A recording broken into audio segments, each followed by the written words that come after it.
د کابل د لسګونو ښاریانو د اعتراضونو پر وړاندې چې په دې پروژه کې د اپارتمانونو مستحق ګڼل شوي، د ښاري پراختیا وزیر وایي چې د خواجه رواش او خوشحال خان د بلاکونو یو شمېر اپارتمانونه به د روان کال د سنبلې تر 15مې پورې بشپړ شي. د ښاري پراختیا وزیر سید سعادت منصور نادري د دوشنبې په ورځ د دې پروژو د لیدو پر مهال وویل چې په نږدې راتلونکي کې به په خوشحال خان پروژه کې 8 او د خواجه رواش په پروژه کې 19 بلاکونه جوړ شي. برای ما اینا تعهد سپردن تمام شرکت ها، چون حال ماه مبارک رمضان است، یک ذره از لحاظ کارم مشکل است. بعد از عید بخیر اینا حتی 2 شفته گفتن تا 10 بجه شب ما کار میکنیم که تا تاریخ 15 سنبله را اینا باید امی 2 پروژه را بخیر برای ما اینا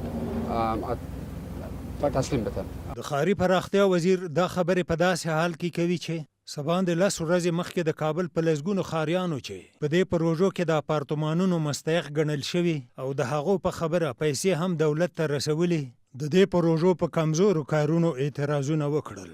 د یادو پروژو د کارونو د سستوالي له امله جمهور رئیس اشرف غني د روانې میاشتې په لومړیو کې د دې وزارت 6 لوړپوړي چارواکي له دندو ګوښه او د اداري فساد په تور لوی څارنوالۍ ته ور وپېژندل شول. خلک وایي باور نه کوي چې د سنبلې تر 15مې به په دې پروژو کې لازم کارونه وشي.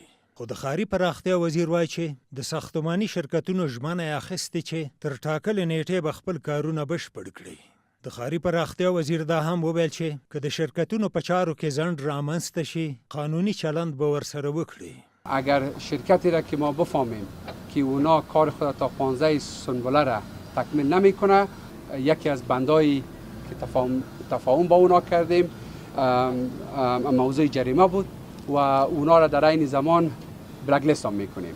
سربیره پر دې د ښاري پراختیا وزارت وایي چې هڅې تیزې کړي چې د دې وزارت د نورو پروژو چارې هم ګړندۍ کړي.